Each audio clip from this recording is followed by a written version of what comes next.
सुनीति का बेटा ध्रुव और सुरुचि का बेटा उत्तम। कथा आप लोगों को पता है। राजा ने घर से निकाल दिया। ध्रुव ने अपनी मां से कहा, मां ने ऐसी शिक्षा दी कि ध्रुव जी को 5 वर्ष की अल्पायु में परमात्मा के दर्शन हो। जब कोई अपने घर से किसी विशेष कार्य के लिए चलता है, भले ही वो अकेला क्यों न हो, उसे रास्ते में सहारा देने वाला परमात्मा की कृपा से कोई न कोई मिल ही जाता। नारद जी रास्ते में मिल गए। नारद जी ने मंत्र दे दिया, द्वादशाक्षर मंत्र। 2 बार आप लोग भी अपने मुंह से बोलिए। कौन सा मंत्र दिया था? द्वादशाक्षर मंत्र याद है आप लोगों को? हर जाके सुमिरन से उतरे हुए जाए, जाके सुमिरन से उतरे हुए जाए। ओम नमो भगवते वासुदेवाय, ओम नमो भगवते वासुदेवाय, ओम नमो भगवते हरि ओम नमो भगवते वासुदेवाय। केवल इसी मंत्र को दिया नारद जी ने और ध्रुव जी ने इसी मंत्र के सहारे 5 वर्ष की तपस्या में परमात्मा को मधुवन में जाकर के प्राप्त कर लिया, भगवान की स्तुति की। अब कुछ आता नहीं था तो भगवान ने जैसे ही अपना शंख ध्रुव जी के कपोल पर छुआया, ध्रुव जी के अंदर से भगवान की वाणी प्रकट होने लगी। द्वादशाक्षर मंत्र जब भी आप जपा था, इसलिए 12 श्लोकों में ध्रुव जी महाराज ने परमात्मा की स्तुति की। लेकिन परिणाम क्या हुआ? ये दोनों चीजें हमारे अंदर भी रहती है, सुरुचि भी रहती है और सुनीति भी रहती है। 2 प्रकार की बुद्धि होती है व्यक्ति के अंदर। सुनीति माने जो नीति के अनुसार चले, इस प्रकार की बुद्धि, और सुरुचि माने जो मन के अनुसार काम करे, वो सुरुचि कहलाती। किसी ने आकर के एक सूटकेस भर करके पैसा दे दिया तो सुरुचि जो है हमारी, वो कहती है भैया ये 50 लाख रुपए मिल रहे हैं, बढ़िया मकान बन जाएगा, बिटिया की शादी अच्छी तरीके से हो जाएगी, रख लो। लेकिन सुनीति कहती है नहीं, ये बेईमानी है, ये भ्रष्टाचार है, ये अनाचार है, ये रिश्वत का पैसा है, इसको नहीं रखना। गर्मी का सीजन है, मच्छर बहुत है, प्रातः का बहुत बढ़िया सुंदर हवा लगती है, जबकि हमारे शास्त्र आदेश देते हैं कि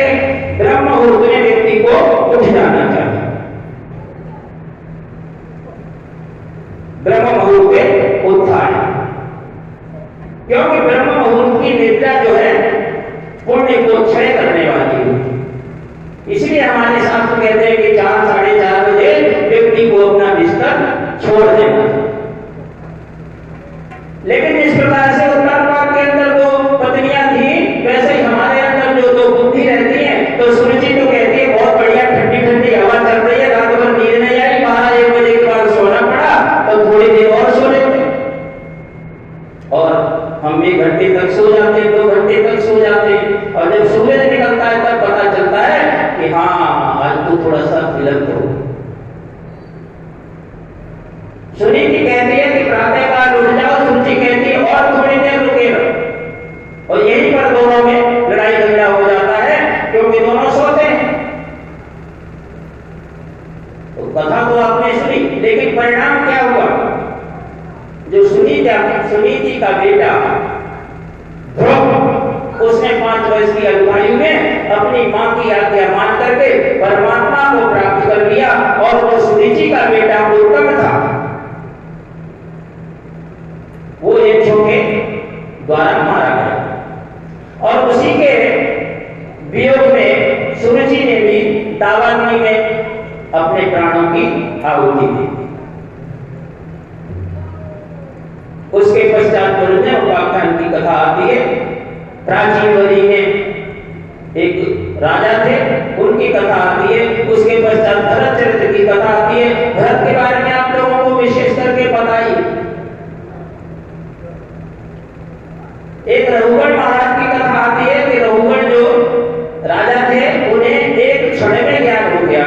जैसे कि हमारे पहले वाले आचार्य जी कह रहे थे कि एक बार यदि आपने भगवान के नाम को एक बार स्मरण कर लिया है, तो उसकी कीमत भगवान भी नहीं बता सकते।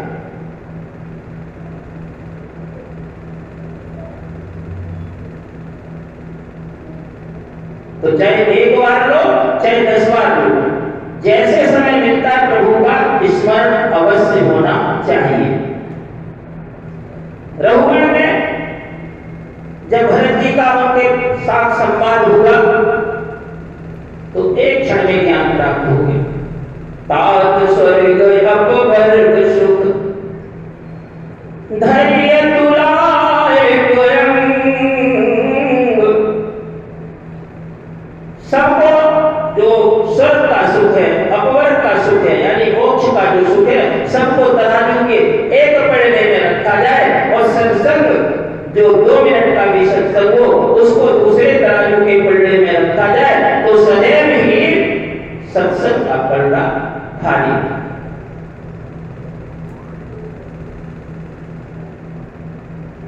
भरत जी का क्या हुआ? थोड़ा सा भरत चरित्र 2 मिनट का आपको बताते हैं। भरत जी राजा थे, शादी विवाह हो गया, और पुत्रों को राज देकर के वन में चले गए। एक मृग में इतने आसक्त हो गए कि जब भी पूजा करने बैठे तो वो मृग आकर के भरत जी को चाटने लगता। भरत जी के साथ रहता है। और एक दिन क्या हुआ कि मृग शावकों का झुंड आया, और वो जो हिरण का बच्चा था वो भी उसके साथ चला गया। हम जिस घर में रहते हैं, जिस परिवार में रहते हैं, वो हमारा प्रेम होना स्वाभाविक ही है। लेकिन हमारा और आपका रिश्ता कब तक है? जब तक ये सांसें तब तक ये रिश्ते हैं। जब तक श्वास है तभी तक रिश्ता है, चाहे माता पिता का हो, पति पत्नी का हो, बेटे का हो, या किसी भी प्रकार का रिश्ता। जब तक ये श्वासें हैं तब तक ये रिश्ते हैं। जब तक ये श्वासें हैं तब तक ये रिश्ते हैं। श्वास जिस घड़ी टूटेगी रिश्ता टूट जाएगा। श्वास जिस घड़ी छूटेगी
जन्म लेना। भरत जी की आसक्ति मृग में थी, इसलिए दूसरे जन्म में उन्हें मृग योनि प्राप्त हुई। जब मृग योनि छूटी तो उसके बाद में एक अंगिरा गोत्री ब्राह्मण के घर परिवार में उनका जन्म हुआ।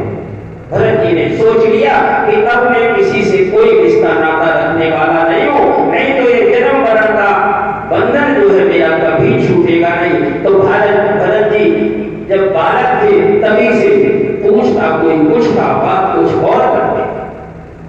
लोगों ने समझा ये दो पागल है। भाइयों ने घर से निकाल दिया, खेत पर बैठा दिया। लेकिन भरत जी को अद्भुत की अवस्था में है।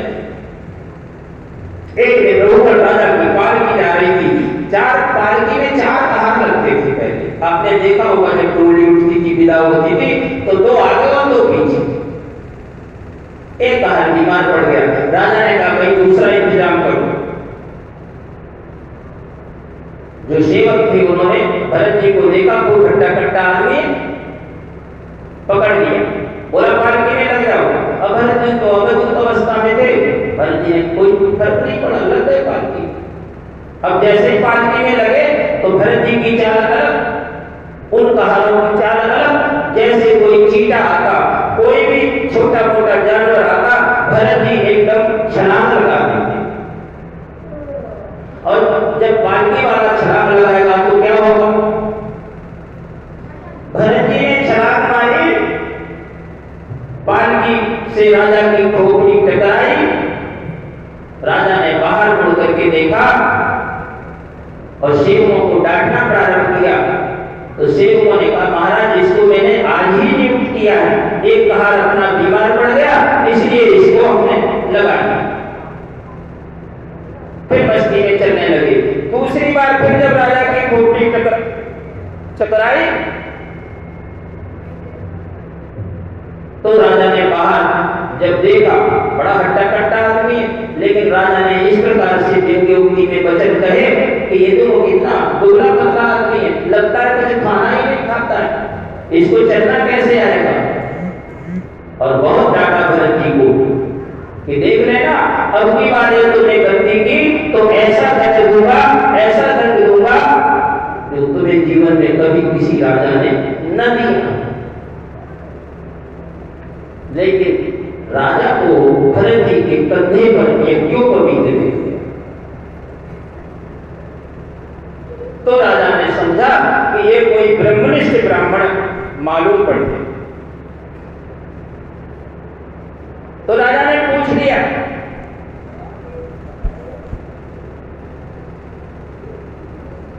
कयोदितं भी तम विप्रलब्धम भरतु समेस्या यदि वीर भारः गन्तुर्यदास्या दधिकं विमर्त्वा पीवेति रासो न विदां वरिष्ठः। राजा ने सोचा ये तो कोई ब्रह्मनिष्ठ ब्राह्मण लग रहा है। तो भरत जी से पूछा महाराज आप ब्रह्मनिष्ठ ब्राह्मण लग रहे, कस्तम निगूढ़म चरिष्यतु जाना, आप कौन है? आपकी भाषा बतला रही है, आपका यज्ञोपवीत बतला रहा है कि आप कोई जो है बहुत ही पहुंचे हुए अवधूत है। राजा ने कहा मुझे डर तो वैसे किसी से भी नहीं लगता, लेकिन महाराज ब्राह्मणों से मुझे बहुत डर लगता है, क्योंकि ब्राह्मण का रोष केवल व्यक्ति को नष्ट नहीं करता, कुलम समूलम करता, संपूर्ण कुल को बर्बाद कर देता है। इसलिए महाराज हमें ब्राह्मण से बहुत डर लगता है। और ये बात मैं नहीं कह रहा हूं, गोस्वामी तुलसीदास जी रामचरितमानस में लिखते हैं इंद्र पुनिष्ठम सूर विशाला और काल दंड हरि चक्र कराला, काल दंड हरि चक्र कराला, जो कर मारा नहीं मरही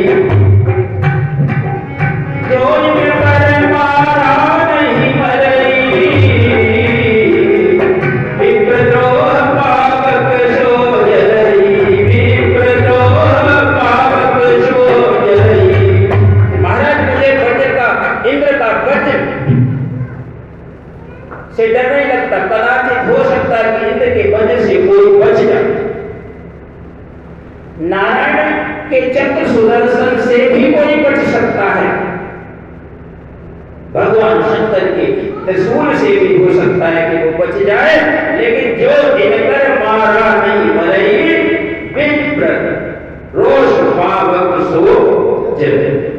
ब्राह्मण की क्रोधाग्नि से वो कभी भी नहीं बच सकता।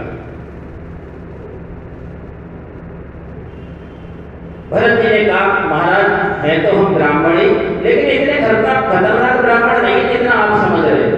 आपको जो कुछ कहना है वो कहो। जब भरत जी ने हंसते हुए कहा आप मुझसे निर्भीक होकर के बातचीत कर सकते हो,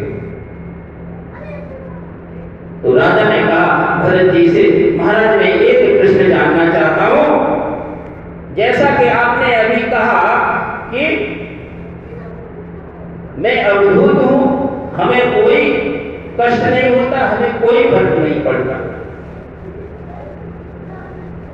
तो जब शरीर को कष्ट होता है तो मन को कष्ट होता है और बुद्धि को कष्ट होता है, और आत्मा जो इस शरीर के अंदर रहती है, तो जब शरीर को कष्ट है, बुद्धि को कष्ट है, मन को कष्ट है, तो जैसा आप कह रहे हैं कि आत्मा के ऊपर इसका कोई प्रभाव नहीं पड़ता, ये कैसे हो सकता?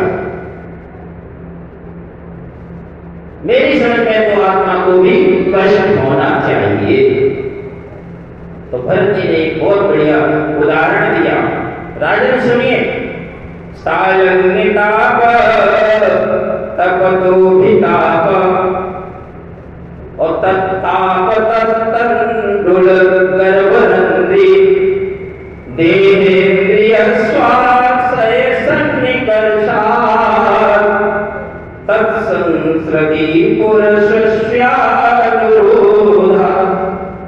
भरत जी ने कहा राजन जब हम किसी चीज को बनाने के लिए, माने हम चावल बना रहे हैं तो हम बटलोई को गैस के ऊपर चढ़ाते हैं, कहा ठीक है, उसमें पानी डालते हैं, हाँ ये भी बात ठीक है, उसके बाद उसमें चावल या दाल डालते हैं,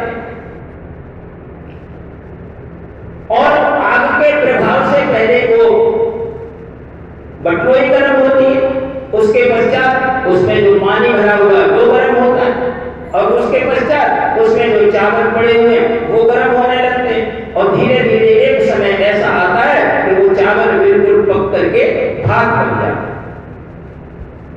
तो महाराज इस प्रकार से आग से बटलोई, बटलोई से जल और जल से चावल में वो अग्नि का ताप पहुंचा, अग्नि की दाहक तक पहुंची।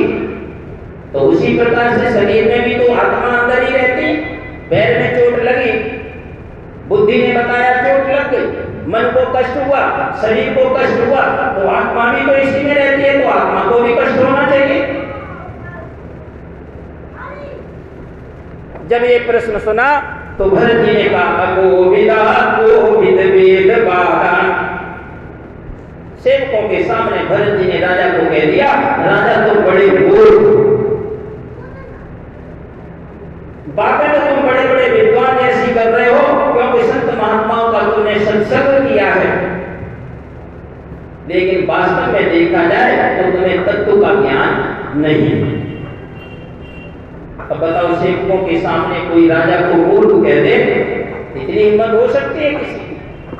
अरे हम गांव के प्रधान को भी कुछ नहीं बोल सकते, जो सभासद पार्षद वार्ड मेंबर है उसको भी कुछ नहीं बोल सकते, लेकिन अद्भुत की ऐसी स्थिति होती है जो अपने संकल्प में सिद्ध होता है, और वो संकल्प सिद्धि के द्वारा किसी को भी मार्गदर्शन और निर्देशन दे सकते। तो भरत जी ने समझाया राजन आप जिस बटलोई, आग और पानी की बात कर रहे हो, इनको आप छू भी सकते हो और देख भी सकते हो। आग को सभी लोग छू सकते हैं, चावल को सभी लोग देख सकते हैं, छू सकते हैं, और आप घटाना चाहते हो उस आत्मा के साथ में जो निरअवयव तत्व है। ये सारे के सारे सावयव तत्व हैं, लेकिन आत्मा निरअवयव तत्व है। तो किस प्रकार से?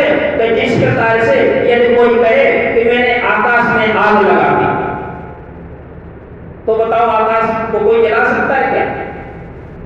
अरे इतने लोग कानपुर में भरतना चौराहे अशोक नगर के गुरु पूर्णिमा आश्रम में बैठे, किसी की आवाज ही नहीं निकल रही। आग से आकाश को कोई जला सकता है क्या? नहीं जला सकता। और कोई कहे कि मैंने जो है तलवार से आकाश के टुकड़े टुकड़े कर दिए, तो क्या आकाश के टुकड़े हो सकते हैं? नहीं हो सकते, क्योंकि वो निरवय तत्व है। जो सावयव तत्व है उसके टुकड़े हो सकते हैं, जो निरवय तत्व है उसके टुकड़े नहीं हो सकते। कई उसी प्रकार से जो आत्मा है, भगवान गीता में कहते हैं नैनम छिन्नम विशस्तानि नैनम दहति पावका न चैनम क्लेदयन्त्यापो न शोषयति मारुतः। इसका न तो अग्नि, न जल, न वायु, कोई भी कुछ नहीं बिगाड़ सकता। तो कष्ट किसे होता है? फिर कष्ट किसे होता है?